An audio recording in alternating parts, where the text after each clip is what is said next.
Welcome to this channel.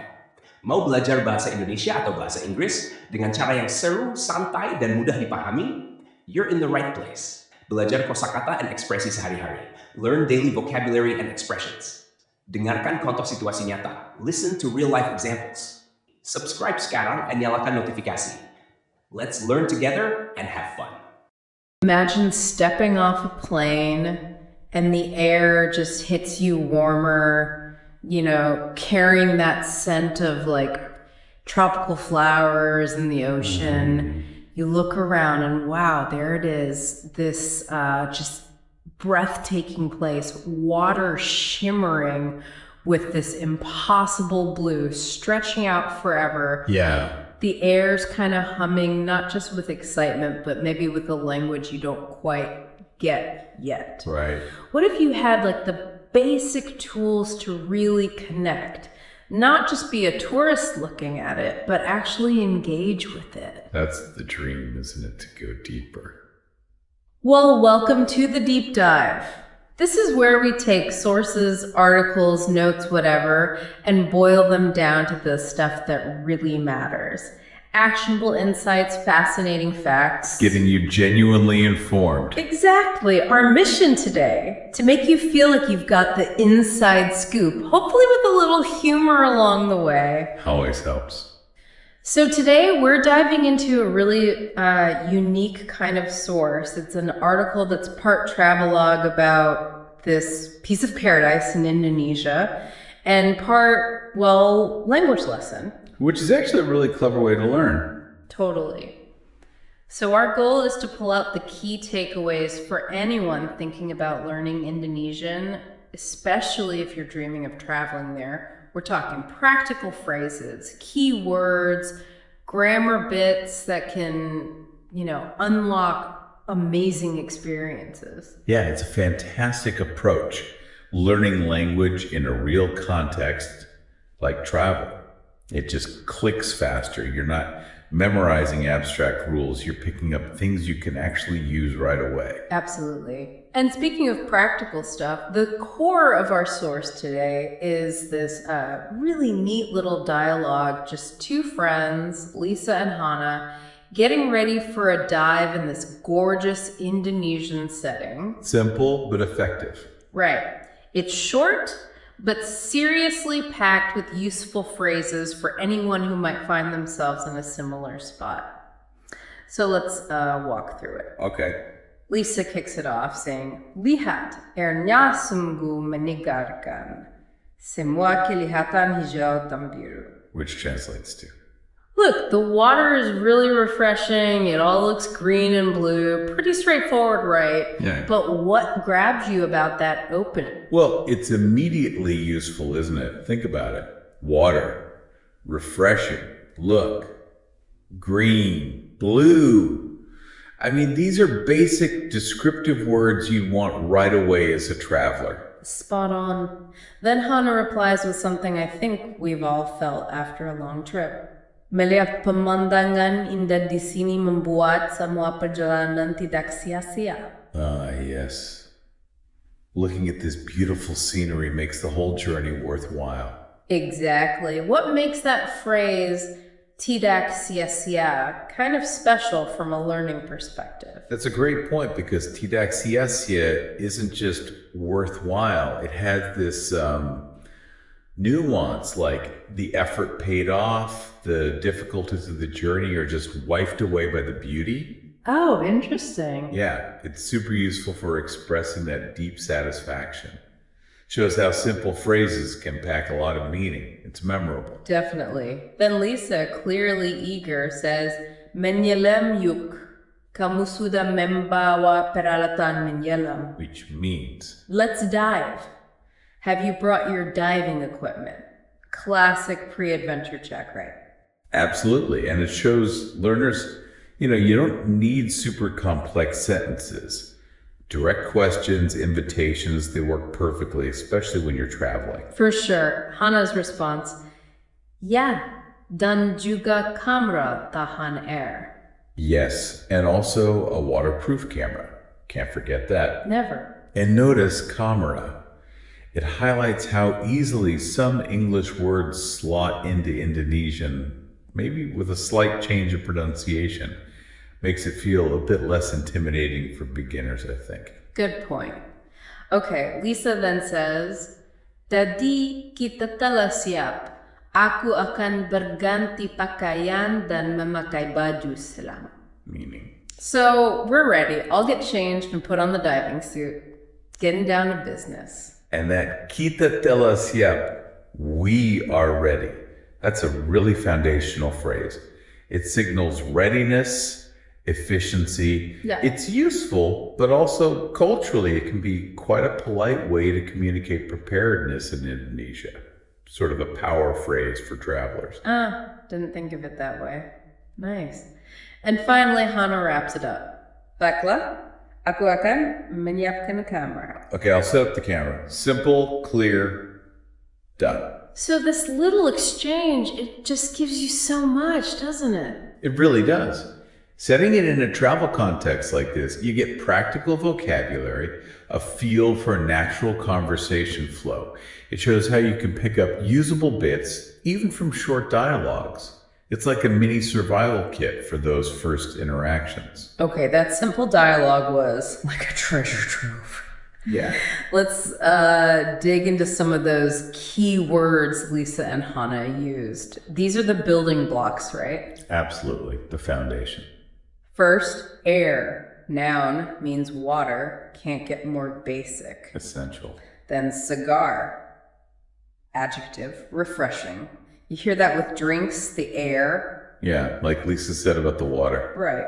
Lihat, the verb to see. And pemandangan, noun for panorama or scenery. And Pemandangan, you'll hear that all the time traveling in Indonesia. The scenery is just, well, incredible. It works for any beautiful view, really. Makes sense. Okay, next. Bawa, verb to bring.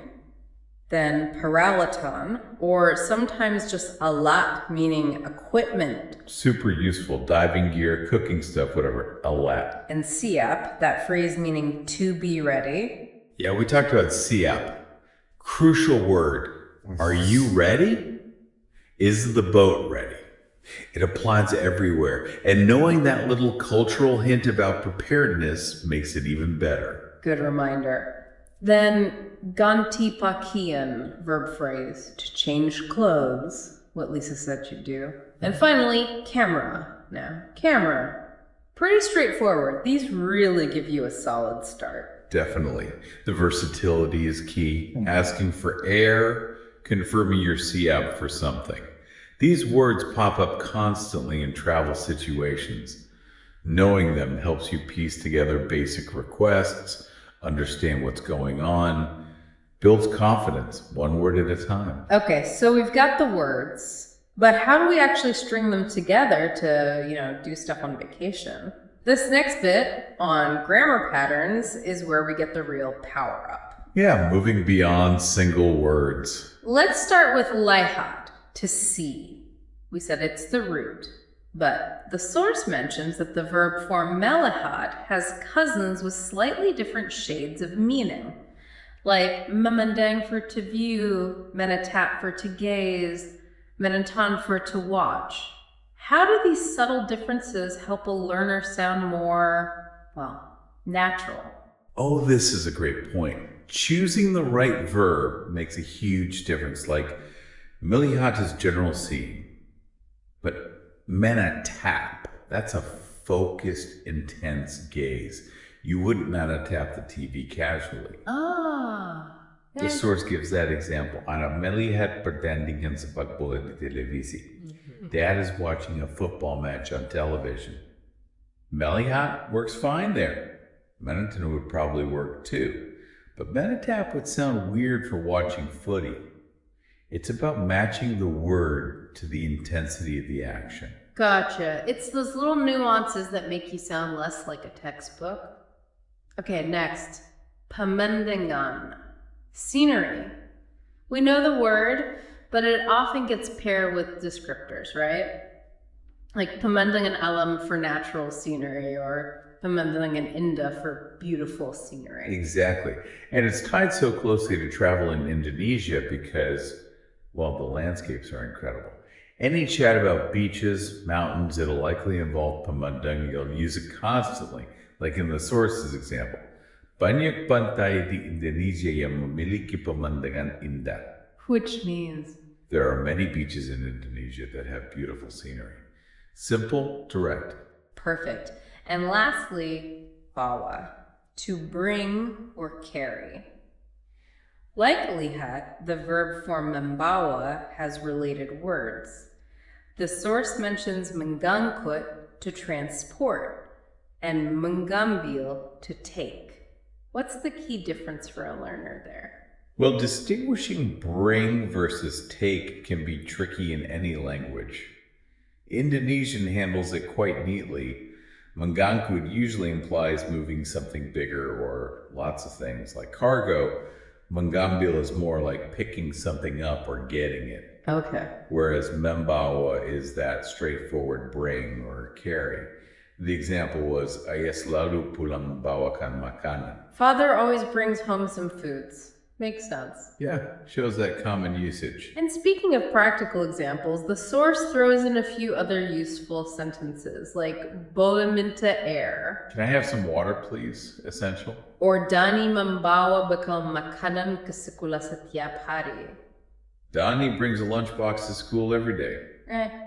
Shows membawa in a routine contest. Right. These examples really help cement how the words work in real life, not just as definitions. Exactly. There was another one about being ready, wasn't there? Apakah Anda siap untuk mengambil alih pekerjaan baru? Ya. Apakah Anda siap untuk mengambil alih pekerjaan baru mulai bulan depan? Are you ready to take over the new job from next month on? Show siap and mengambil in a more formal setting really demonstrates the range. It does. Very versatile. Okay, now for the really exciting part.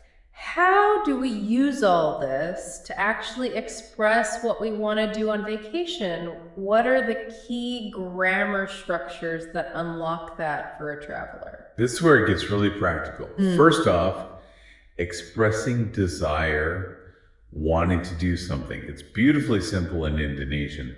The pattern is subject plus engine plus verb. Okay. Which pretty much means subject plus would like to plus verb.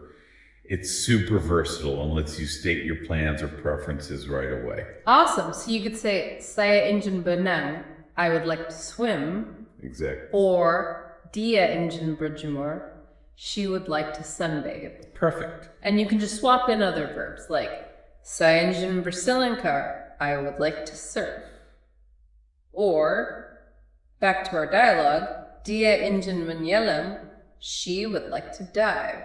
That's it. Once you nail engine, suddenly you can talk about your intentions. You're not just observing anymore, you're participating. It's a huge step. Totally changes the game. Yeah. Okay, next key skill for travelers, finding places. How does that work? Another really useful structure, the model is di mana tempat plus noun. Place. Di mana tempat. Okay, it translates roughly as, where is the place to do something related to the noun? Or simply, where is the place noun? It's your go-to for navigating. That sounds incredibly helpful. Oh, it is. Think how often you need to ask where something is when you're traveling. This structure lets you do that with confidence. Right, so you could ask, di mana tempat penyewaan sepeda?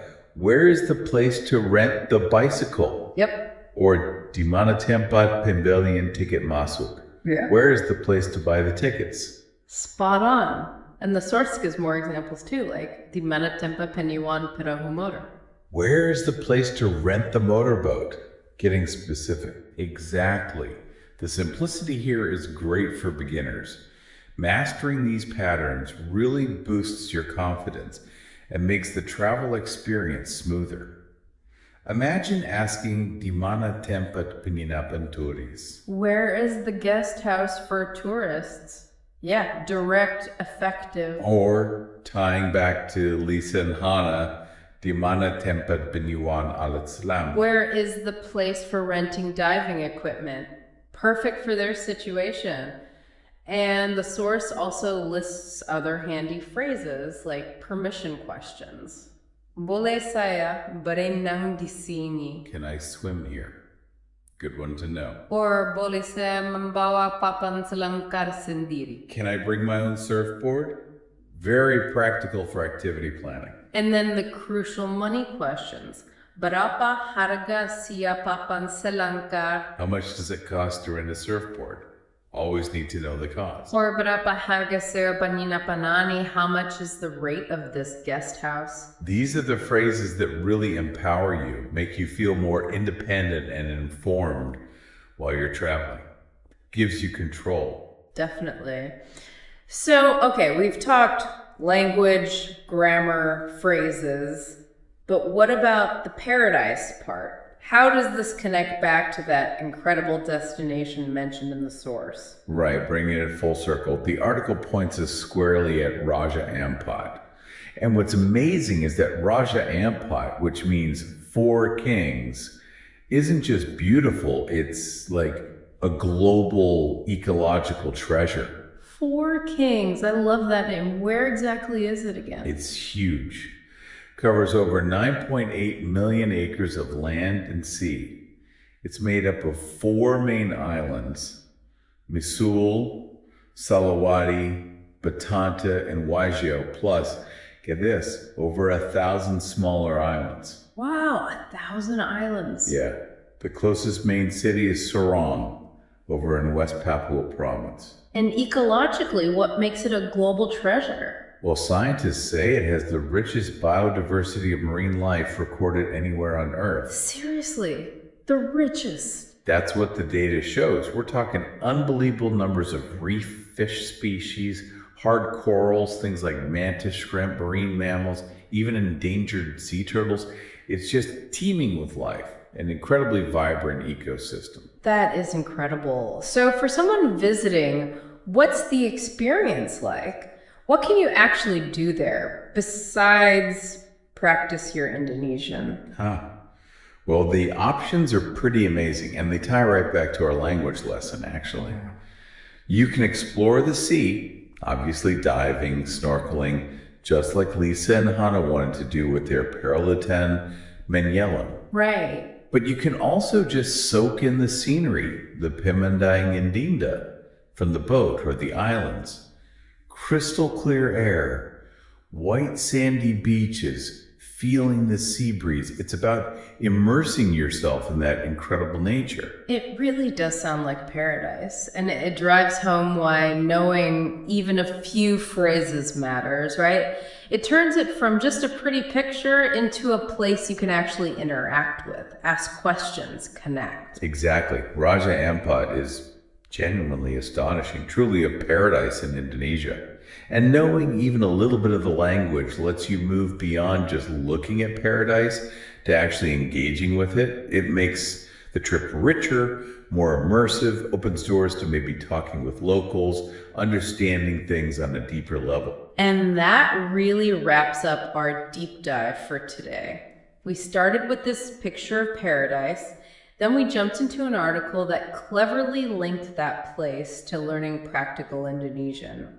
We broke down a conversation, looked at keywords, unlocked some basic grammar, all aimed at helping you, the listener, connect more deeply when you travel. Yeah, the real magic of learning even a little bit of a language is how it changes your perspective.